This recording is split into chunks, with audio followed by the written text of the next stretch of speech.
Today's lecture is about the problem of design. So the obvious place to begin, isn't it, is with things that are clearly not designed. This is just a plain ordinary stone. The laws of physics, left on their own, will produce something like that. They can also produce something like this, which looks superficially like a boot, but the resemblance is purely accidental. It means absolutely nothing. Nor does the resemblance of this to a fish mean anything, nor the resemblance of that to a duck's head. This is slightly more interesting, but it's still purely fortuitous. It looks like an egg, and inside is a little dummy embryo. But again, it's pure luck. That's just produced by physics alone. That's also true of these rather beautiful-looking crystals. But this is rather more interesting, because crystals are what you get when atoms, all of the same kind, are allowed to stack up together in the way that they, quote, want to do. It's a different kind of crystal, a desert rose, almost looks as though it might have been made by a jeweler. But all these objects are fortuitous. None of them is designed. All the stones belong in a category that I'm going to call simple. The same is true of clouds and stars. Nobody designed them. They came to be the way they are by the simple consequences of the unaided laws of physics. They're examples of the way things just happen to be. Now we're ready to look at some objects that really are designed. This microscope, nobody could possibly mistake that for an object that just happens to be the way it is. Everything about it has design written all over it. It has a long tube to look down, a lens this end, another lens that end, a mirror to reflect light up through the tube, knobs to change the focus, other knobs to move the slide from side to side and back and forth. Even the knobs themselves are roughened to make them easier to grip. A designed object. The same is true of this calculating machine. The same is true of this watch. There are some slightly more difficult cases. These flint arrowheads, there's not much doubt that they're designed. They are shaped in a way that you wouldn't normally expect a stone on the beach to be shaped. This one's a bit more doubtful. Experts tell us, archaeologists tell us, that that is a designed object, that some primitive people did indeed shape that for a purpose, and I'm prepared to believe them. But that's a slightly more difficult case. Never mind about them. There are plenty of objects which are absolutely obviously designed. What do they all have in common, these designed objects? They are all good for some purpose, and they couldn't have come to be the way they are by luck. The microscope is obviously very good at its purpose of greatly magnifying objects, and most certainly it couldn't have come about by luck. If you take a lot of atoms and shake them up at random, then you may get a crystal, but you will not in a billion years get a microscope. This is a gazunder, so-called because it goes under, and it has a more humble purpose than the microscope, but it works very well in its purpose. It's clearly designed. Once we realize what its purpose is, which is to hold water, we can come up with a crude measure of how good it is. We can say the cost of the pot is the amount of clay that goes into it, and the benefit of it is the amount of water that it holds. And so its efficiency is the ratio of the weight of water that it holds to the weight of clay that goes into making it. If we compare it with this pot, which is not made by man, but is a natural stone, it also would hold water, but it wouldn't hold very much water for the amount of stone that goes into it. Its efficiency ratio is not very high, and indeed it's not a designed object. It is a simple object which just happened to be. So we've divided these objects into those that are designed and those that I'm calling simple. But now I want to introduce a large and very important category of objects that are certainly not simple, and I shall argue that they are not designed. But they look overwhelmingly and compellingly as though they were designed. And I'm going to call them Designoid objects. Designoid objects look designed, but they actually got their designed look from a very different process, which we'll come on to later. You may find it hard at this stage to believe that Designoid objects are not designed, but just wait. So let's have our first Designoid object. Thank you. Now this is Andrew, isn't it? And what's the snake called? Squeeze. Squeeze. The snake's called Squeeze. It's a boa constrictor, and it is a magnificent example of a Designoid object. It looks as though it's been beautifully designed for a purpose, and one of those purposes is swallowing prey which look very much too large for it to swallow. And one of the ways in which it achieves this is by the head. All right. The bones of the head, the bones of the skull, are capable of detaching, coming apart, under the skin, of course, so that the head swells to a huge size relative to what it starts. And there's a great gaping maw, which is capable then of swallowing very much larger prey than you'd think. The skin here is a beautiful mottled colour, which you could imagine would be very, very highly camouflaged in a forest. The snake has lost its legs. Losing legs is a very common thing among reptiles. There are many lines of evolution of reptiles which have lost their legs. What the boa constrictor is best at is throttling its prey. And I think that both Andrew and Squeeze deserve a round of applause. Thank you very much.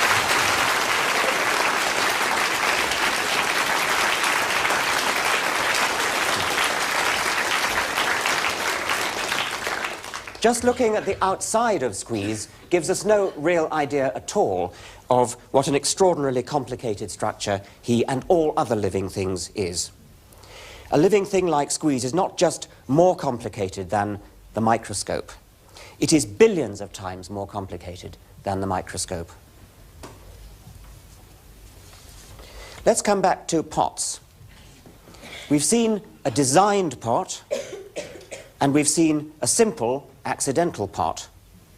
Now here's a Designoid pot. This is a pitcher plant. Here you see the individual pitchers. There's an enlargement.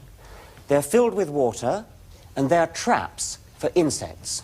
Insects fall into the trap and drown. This is how a pitcher begins. This is the next stage in development. It begins as a leaf.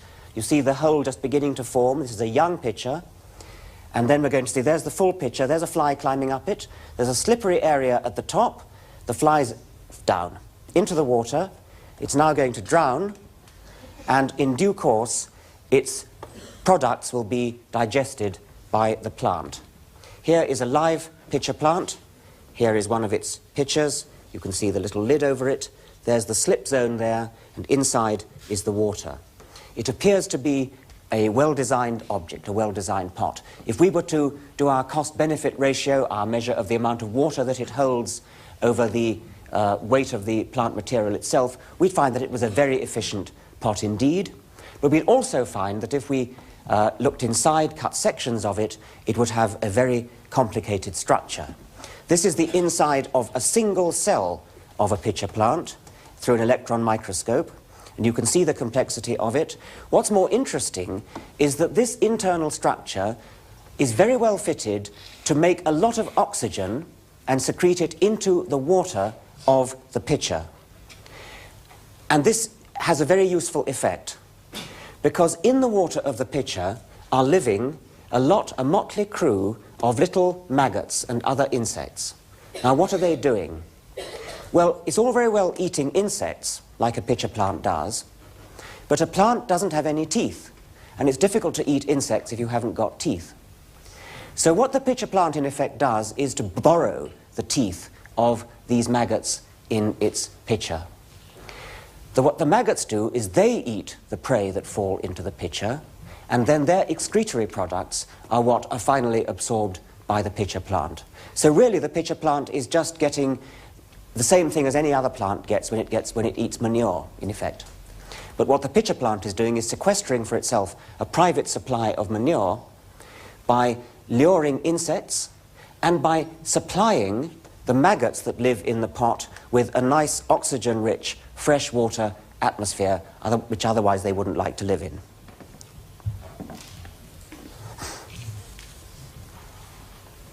Here's another sort of pot, a Designoid pot. This is made by a trapdoor spider. You can see the trapdoor at the top. The spider lives inside. And another one here. This is the pot of a potter wasp. That's a solitary wasp, not like the social wasps which build comb more like this honeycomb here. The potter wasp female builds a pot like that out of mud and lays her egg in it, and then the larva grows up inside the pot. Look how beautifully it resembles this designed pot. This is a truly designed pot made by somebody in Mexico. See how similar it is to the pot made by the potter wasp. Yet another animal pot. This was made by a mason bee. Exquisite little thing. It is used for the same purpose as the potter wasp's pot, but it has a different structure. It is just like a house built by humans. These are little individual stones which the bee, the female bee, has gathered and has cemented together to build up this delightful pot structure. And the story doesn't end there, because we can only see one pot, but underneath here are 4 more pots. And they've been carefully covered up by the bee, who has gone to the river and gathered clay to cover over her pots. The clay is exactly the same color and texture as the rock on which the pot is placed, so that the bee's predators, the predators who might come and eat larvae out of the pot, would never know in a million years that there were any pots under there. Here's another beautiful example of Designoid architecture. These gigantic megaliths, like Avebury or Stonehenge, are built by the Campus termite of Australia. They're huge structures, like blocks of flats. Certainly on termite scale, they are like blocks of flats. They are all pointing exactly north-south, which is another very cunning feature, because that means that they get the morning sun on one side and they get the evening sun on the other, so they get nicely warmed up in the cool parts of the day. But in the hot part of the day, the midday sun, that hits them end on, and so they don't heat up too much, which is why all these termite nests, they're called Campus termites. You can always, when you're in the desert, tell which direction north-south is by looking for a Campus termite nest. Even larger is this another kind of termite nest. You can see the scale there. This is a most colossal structure.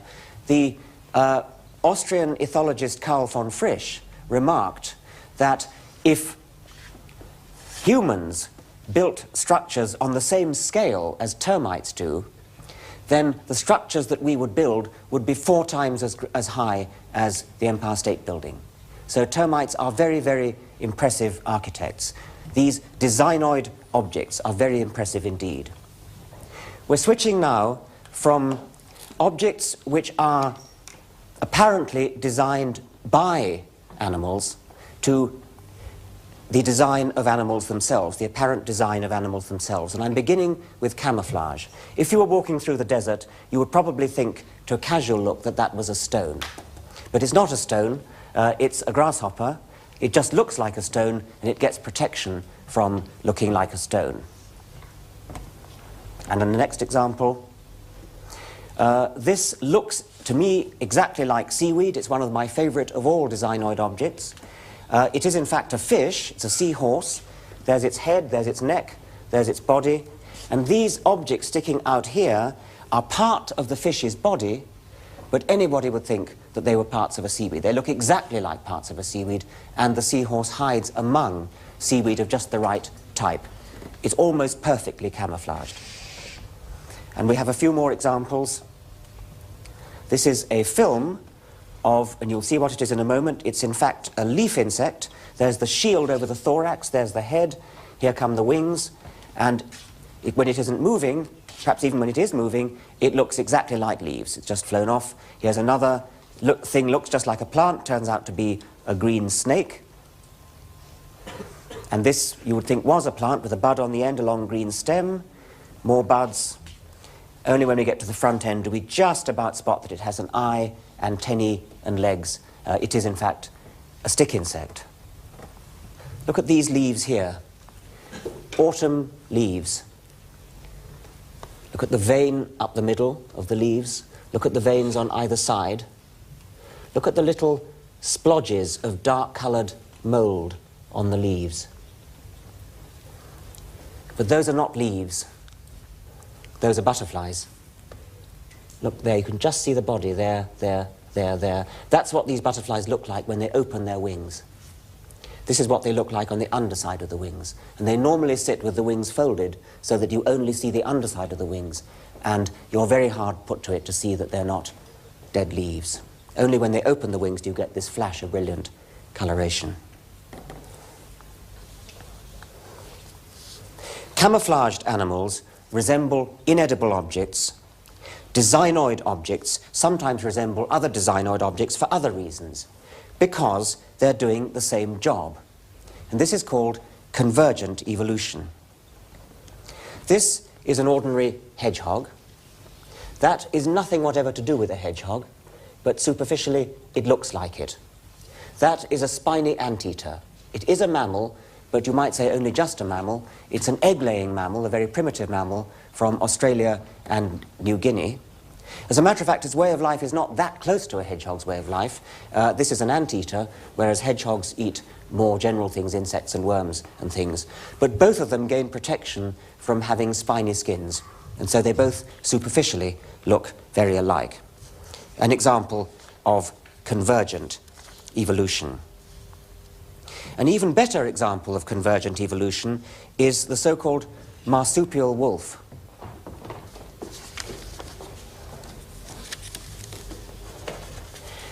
Now, if you saw that going along on a lead down the street, you would think it was a dog. A slightly odd sort of dog, perhaps. There aren't many dogs that have quite that structure at the tail end. But you would think that that would not really be out of place at Crufts. But this is not a dog. It has nothing whatever to do with dogs.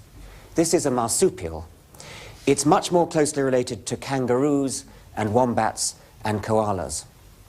It's now, most unfortunately, extinct, only fairly recently extinct. It went extinct this century in Tasmania, went extinct some thousands of years ago on the mainland of Australia. And the reason it looks so like a dog is that it does the same job as a dog, or did the same job as a dog. It ran and hunted prey in the same sort of way as a dog does. And that's why it has the same shape as a dog. Okay, perhaps you could take it now, Bryson. Thank you. The structure inside also resembles that of a dog. This is a dog skull. And this is the skull of the Tasmanian wolf. It's a bit larger, but of course the size of the skull will depend on how big the dog is anyway, and we could easily get a bigger dog skull than this. The only reliable way to tell that this is a marsupial and not a real dog is if you look underneath. Those two holes in the palate there give the game away. Those are the telltale clues that tell us that this is a marsupial and not a real dog. A real dog doesn't have the same kind of holes there.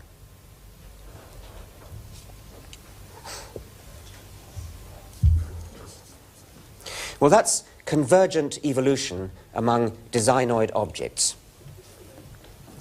Designed objects, too, sometimes resemble each other because they're doing the same job.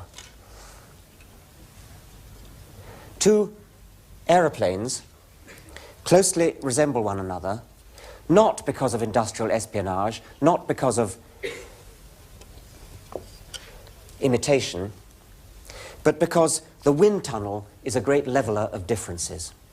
These planes have both been designed for the same purpose, And when you design planes for the same purpose of flying very fast through the air and carrying a large payload of passengers, those planes are going to come out looking pretty similar, in just the same way as the dog and the marsupial wolf come out looking similar.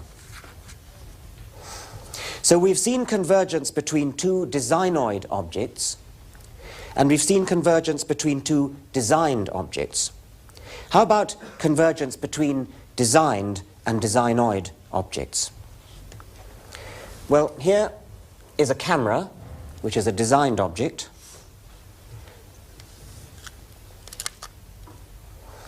And here is an eye, a designoid object.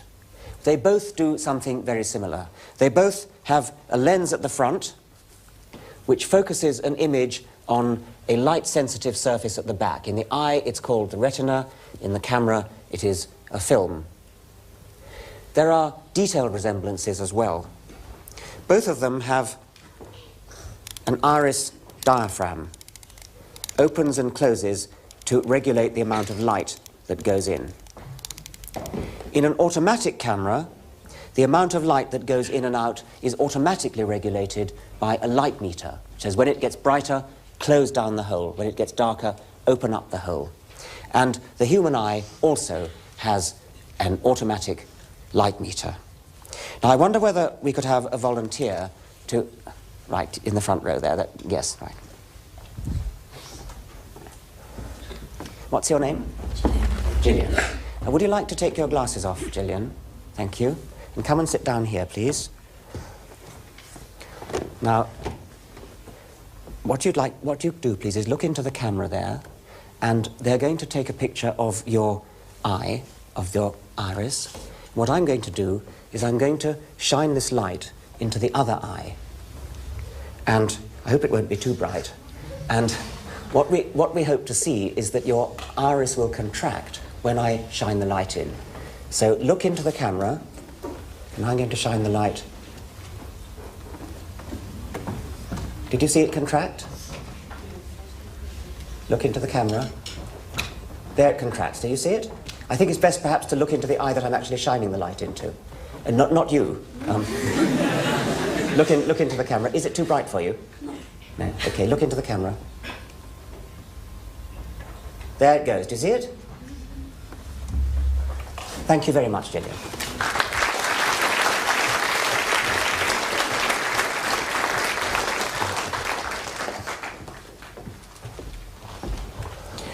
And there are numerous other examples of living things being exactly the way a human engineer would have designed them.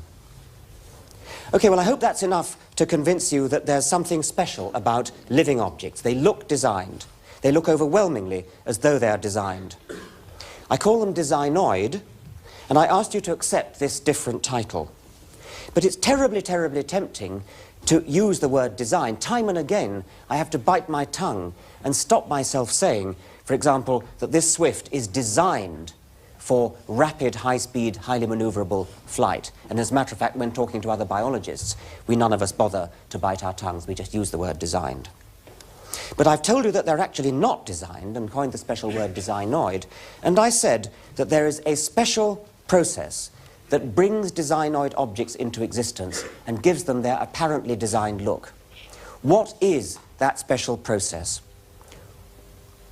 The answer to this question was discovered surprisingly recently in the middle of the last century. One of the greatest discoveries of all time, made by one of the greatest scientists of all time, Charles Robert Darwin. Quite a surprisingly long time after he discovered his principle of evolution by natural selection, he wrote this famous book, The Origin of Species. This is an original first edition, inscribed by the author. Very valuable.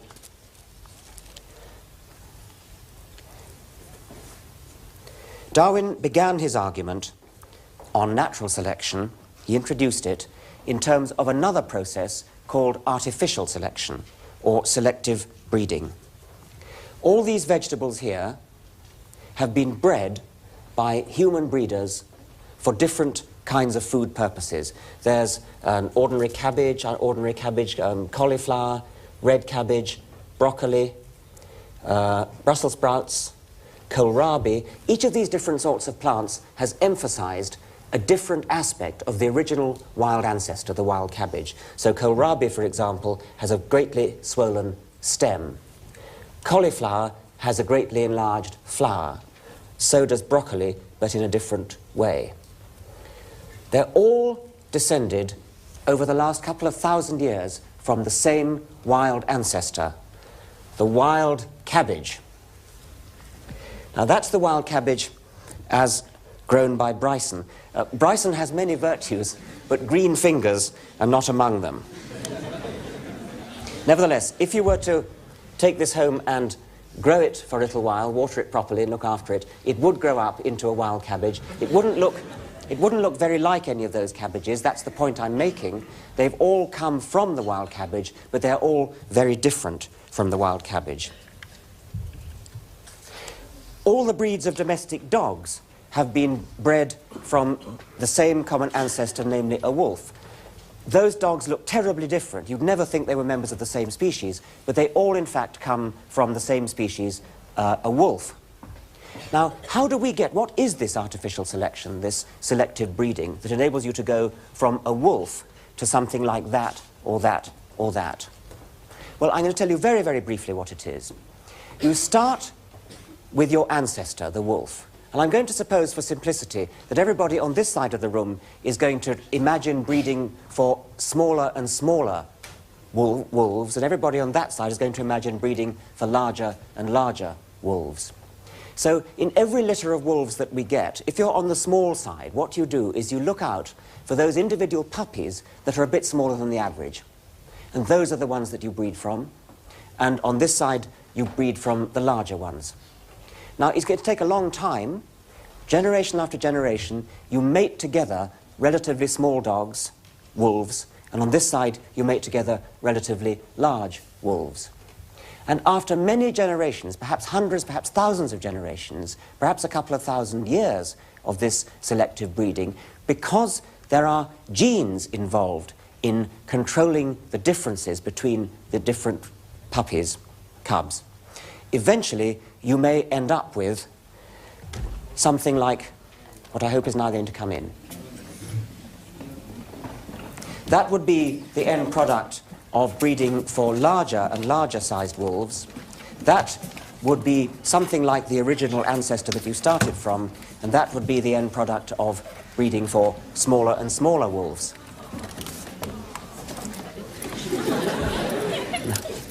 What are their names? Jemima and Wilf are Chihuahuas. Jemima is a smooth-haired Chihuahua. Wilf is a rough-haired Chihuahua. And both of them, comparatively recently, are descended from a wild wolf. What's his name? Sequin. Sequin. This is Sequin, who's a German shepherd. And I think we could say that Sequin is the one who most resembles the ancestral wolf. And this is Archie, that's a fine name. Archie, a Great Dane, and here's what you get from breeding for larger and larger size, but they're all descended from a wolf, they're all cousins of one another, and Sequin is showing great interest. So thank you very much indeed. Thank you.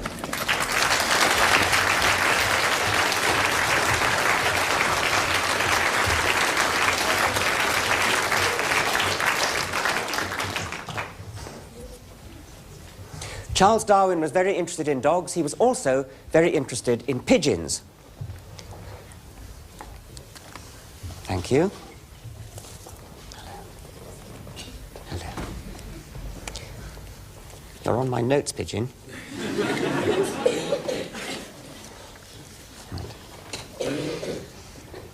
This is a Marchinero cropper. It's a pigeon which has been bred by artificial selection from the wild rock dove, and in this case it's been bred for thickness of feathers and for size of crop. You see the great big crop at the front, which is blowing up like that, and see how big the feathers are.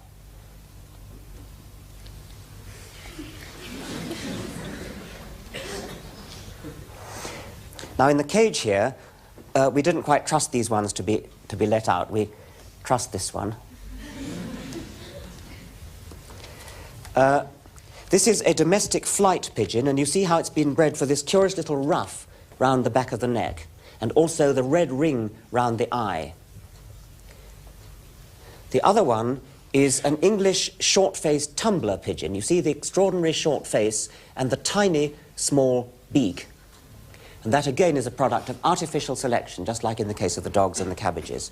The beak is so short, in the case of the English short-faced tumbler, that this breed is no longer capable of feeding its own young. And so the only way that breed can be reared is by its babies being reared by pigeons of another breed. That sort of thing often happens, by the way, with artificial selection. It's true of bulldogs. You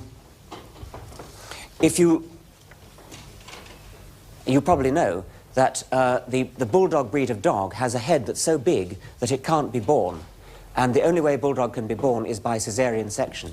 And so the entire breed depends upon humanity to keep it going. If we went extinct, the bulldog would go extinct. Now, artificial selection, the process that produces these dogs and these pigeons and these cabbages, is too slow for us to see during the course of one lecture. But we can imitate it on a computer, and I'm going to do it with a program called arthropomorphs. These are arthropomorphs. This is the parent arthropomorph, and round the edge of it are 8 child arthropomorphs. And they resemble the parent very closely, but there may be a genetic change, a mutation, a random genetic change as you go from parent to child. So that one, for example, has longer legs. That one's got its legs up instead of down. And the way you breed arthropomorphs, could I have a volunteer to... My goodness. Right, yes, thank you. Have you ever used a computer with a mouse? Yes. Yes, okay. What you do then is you choose the one you want to breed from and just click it once. So he's going for the long-legged one, I think. Click it. It goes to the center and becomes the parent of the next generation. Now you see all the next generation have longer legs. What's your name, by the way? Lawrence. Lawrence. Lawrence, it seems to be breeding for longer legs. I wonder if he's going to continue that. That's right. Keep going. Don't wait for me. Just keep on breeding. Okay, Lawrence likes long legs. And they're getting longer and... Okay. Now, what I said was that these creatures have genes which are going from parent to child. What would I mean by talking about genes in a computer? Well, in a computer, of course, genes would just be numbers. They're not real genes, they're not made of DNA, but nevertheless they are genes in the sense that they are what go through from generation to generation. There's no sex in these creatures, by the way. These are all reproducing asexually, like stick insects and like aphids. Carry on.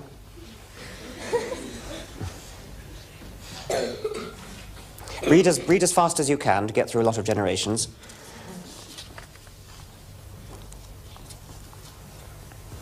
So what we're seeing now, what Lawrence is doing, is artificial selection, just like our ancestors did with dogs and pigeons. But he's managing to achieve in a couple of minutes what would have taken several centuries for our ancestors to have achieved.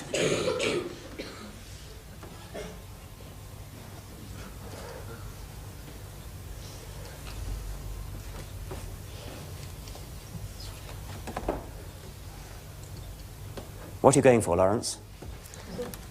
What? Legs. You're trying to get lots of zigzags in the legs, are you?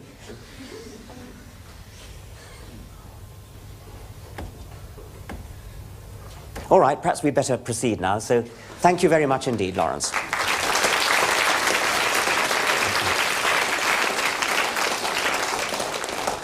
Well, I think we're all convinced by now that artificial selection works. We've seen the result of it in dogs, cabbages and pigeons, and we've seen it happening before our eyes in the computer arthropomorphs. But that's just artificial selection. We only began talking about artificial selection because we're really interested in natural selection. Natural selection is like artificial selection, except that instead of humans doing the choosing, nature does the choosing. Of all the puppies in a litter, or wolf cubs in a litter, instead of our choosing which ones shall breed, what happens is that nature chooses which ones shall breed. The ones that have what it takes to survive will be the ones that breed. automatically chosen, the ones that are good at running fast, the ones whose legs are not too short and not too long, the ones whose teeth are not too blunt and not too sharp, because if they're too sharp they might break easily. Natural selection, nature, is constantly choosing which individuals shall live, which individuals shall breed, and the result after many generations of natural selection is much the same as the result after many generations of artificial selection. So what would it take to change the arthromorph program so that it simulated natural selection instead of artificial selection? Because at present the arthromorphs are just being chosen by the eyes of a human. Could we somehow make the computer do its own choosing on the basis of quality of arthromorphs? Well, the trouble is it's not easy to judge what quality in an arthromorph might mean, because these arthromorphs are living in a very strange environment, the two-dimensional computer screen. They don't have a real world in which to live. They don't have predators. They don't have prey. They don't have food that they've got to catch. Perhaps we could do better if we made a computer model of a two-dimensional Designoid object, like a spider web. Now, if we could have the lights down, I think we might be able to see. Now, there is a spider in the middle of its web, and that I think shows quite nicely. Good.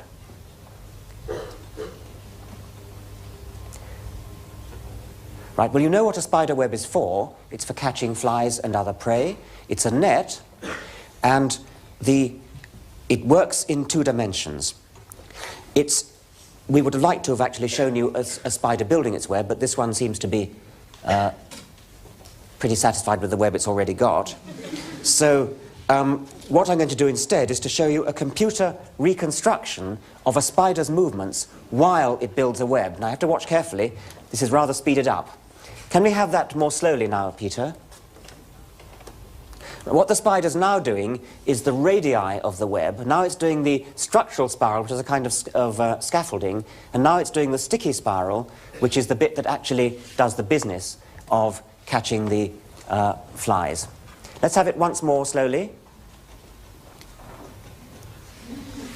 Right. Right, there are the radii. Now it's doing the scaffolding, and now it's doing the real sticky spiral.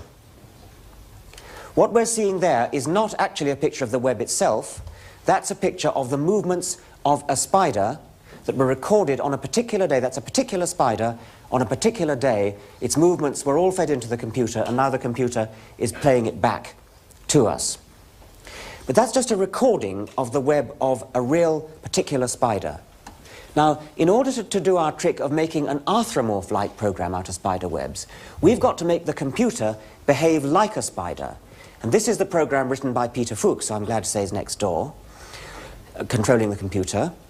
And what his program does is to make the computer build a web as if it was a spider.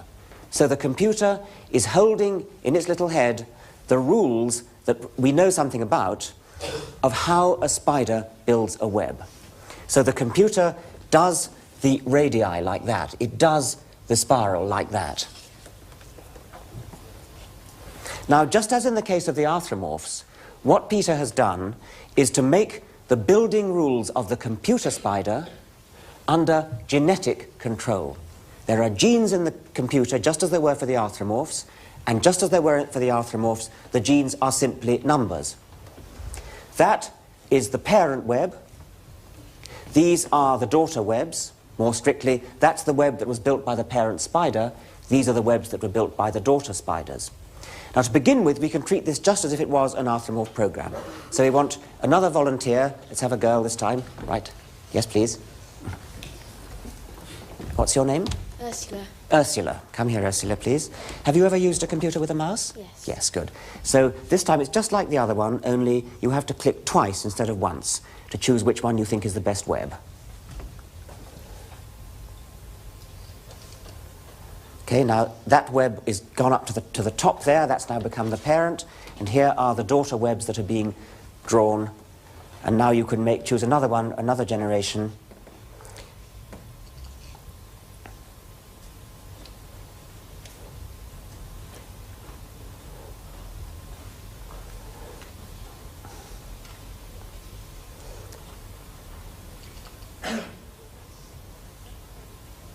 So you see, we're doing just the same as we did for the arthropomorphs, but now we've got spider webs coming. But the point we were going to go for was not artificial selection. The whole point of doing this with spider webs is to do something like natural selection. And to do that, we simply make the computer work out how good each web would be at catching flies. And we can do that because, unlike the case of the arthropomorphs, the webs are two-dimensional structures, and we know what they're for. They're for catching flies. So the benefit is simply going to be the number of flies caught, and the cost we can calculate because the cost is the amount of silk used. Spider webs are made of silk. So the cost of a web is the amount of silk used, and the benefit is the flies. Now, if you'd like to stop now, Ursula, thank you very much. Thank you.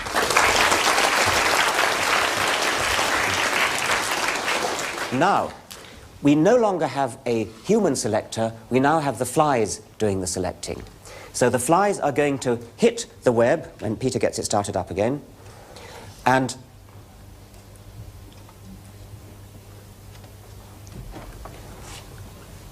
right, so now we've got a new generation of webs being built, and we're now going to see the flies hitting the webs.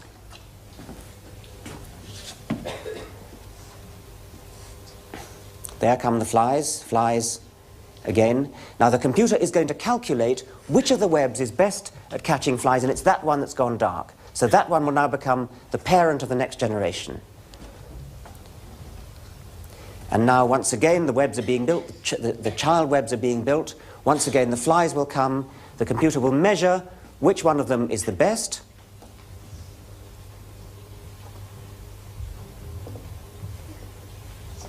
There it is, and that becomes the parent of the next generation. Now, it wouldn't take very long for us to see the evolution starting from no web at all and going to a nice web that works very well, but we haven't quite got time for it, so instead what we did was to let the computer run all night, all last night, and we've got a fossil record of all the webs that were built during that time. This was the starting web, the thing that started at the beginning of the night's run, and then every 20 generations we have a printout of the shape of the web. So we see we start with almost no spiral at all, and you could imagine the flies just whizzing straight through and not getting caught. But then natural selection in the computer led to a gradual improvement in the web, more and more spiral, more and more flies caught, and so evolution went in the direction of a nice full web with a nice full spiral like that, catching lots of flies. That all went on in the computer last night, very fast, telescoping into one night what would have taken thousands of years, perhaps millions of years, in nature. In nature, the successful and the unsuccessful webs would not, of course, be judged by the computer doing a calculation about how many flies would have been caught, would be expected to be caught. They'd be judged automatically, the webs would be judged automatically and without any thought by the flies themselves. The flies themselves just fly into webs, thereby choosing webs for breeding. The flies don't know they're choosing the webs for breeding. They don't particularly want to fly into the webs, but nevertheless the consequence of their inadvertently flying into webs is that the spider that built the successful web is a spider that's more likely to breed, and therefore more likely to pass on the genes for building that sort of web. So as the generations go by, webs get better and better and better, just as they did in the computer in our overnight run. That's natural selection in the case of spider webs, and exactly the same principle works for every living creature, for the bodies of every living creature.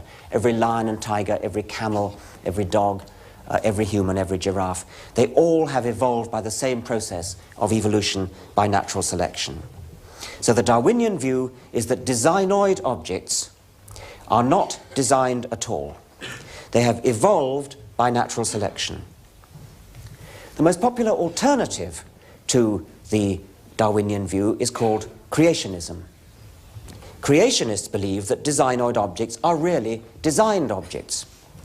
The only difference is that whereas these designed objects were designed by humans, these designed objects were designed by a divine creator. And the favorite argument of creationists is the so-called argument from design, which was most famously expressed by Archdeacon William Paley in 1802 in the book Natural Theology. And Paley begins his book, "In crossing a heath, suppose I pitched my foot against a stone and were asked how the stone came to be there. I might possibly answer that for anything I knew to the contrary, it had lain there forever." In other words, the stone is the kind of object which had always been there and doesn't need any special kind of explanation. But, Paley goes on, what if I accidentally kicked a watch? The watch, I open it up, I see the mechanism, I see the cogwheels and the springs, everything about it looks designed. It had to have a designer. It had to have a watchmaker.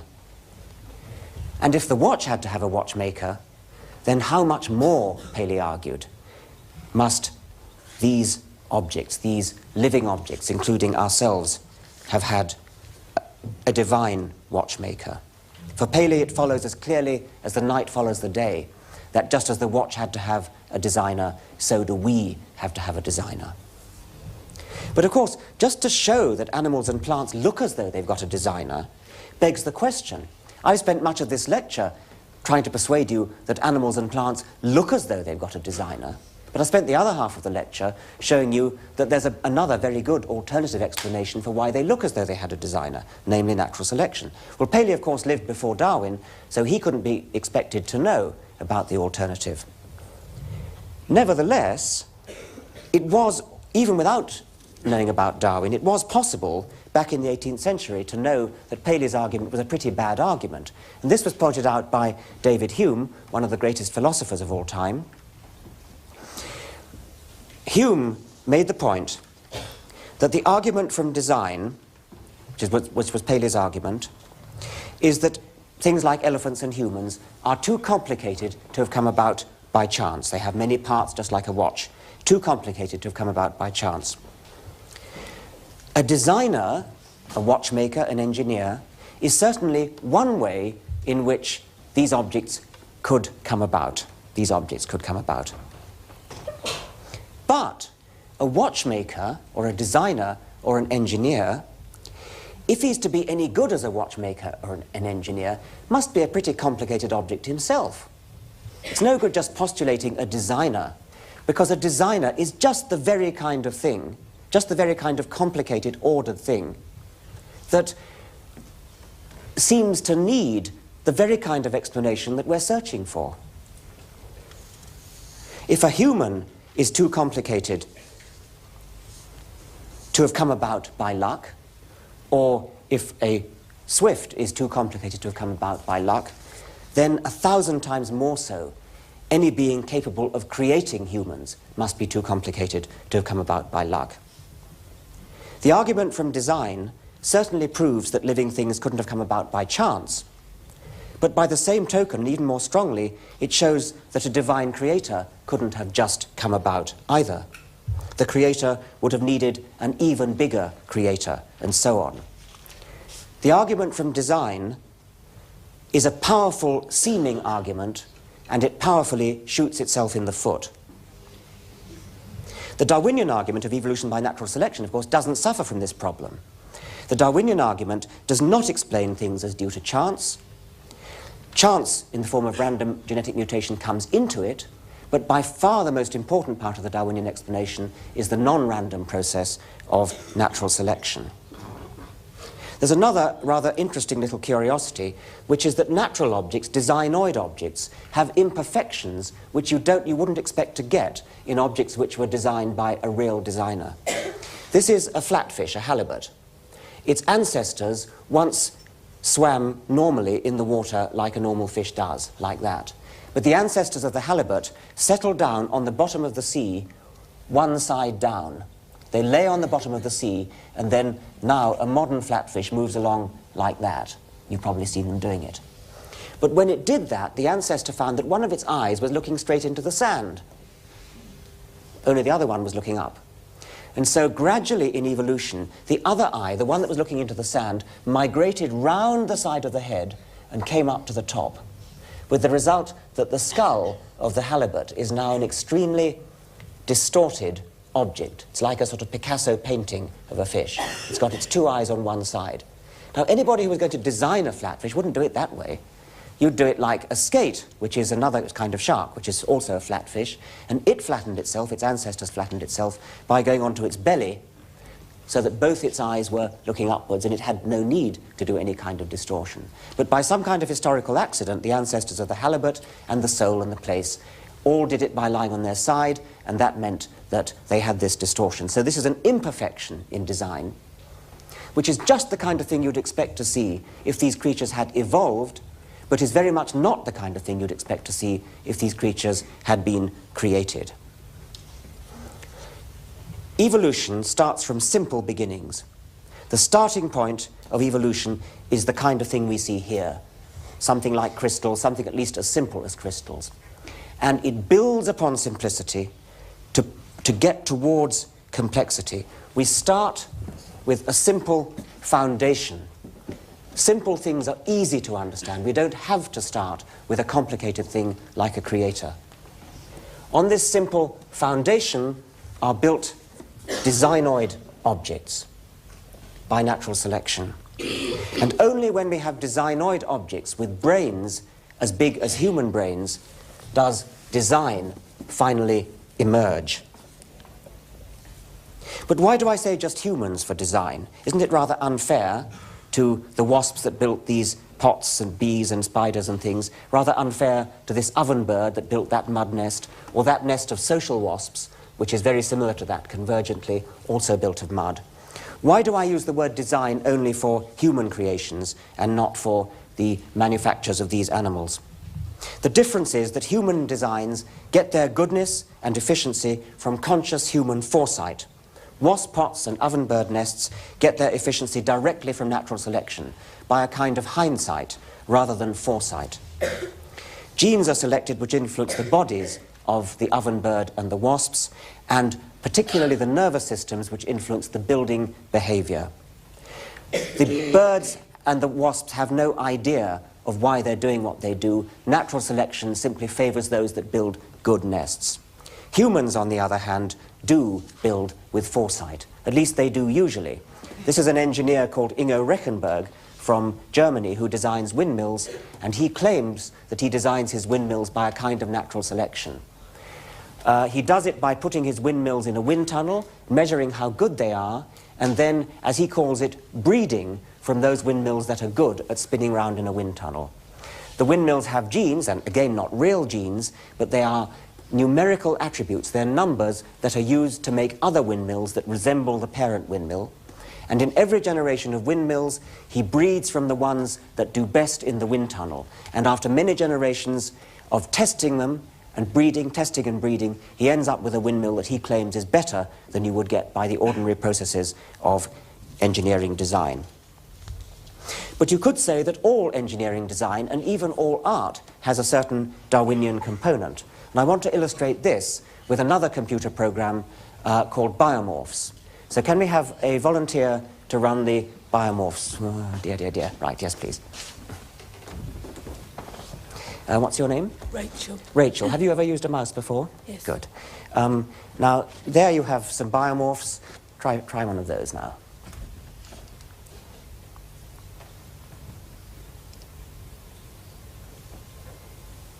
What she's doing is guiding the evolution of biomorphs. The biomorphs are controlled by genes just like the arthropomorphs and just like the spider webs.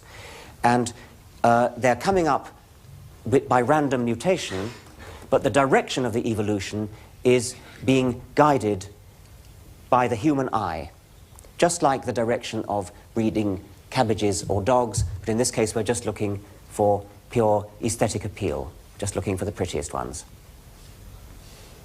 And I think you might imagine breeding wallpaper or bathroom tiles or something like this. Okay, thank you very much indeed, Rachel.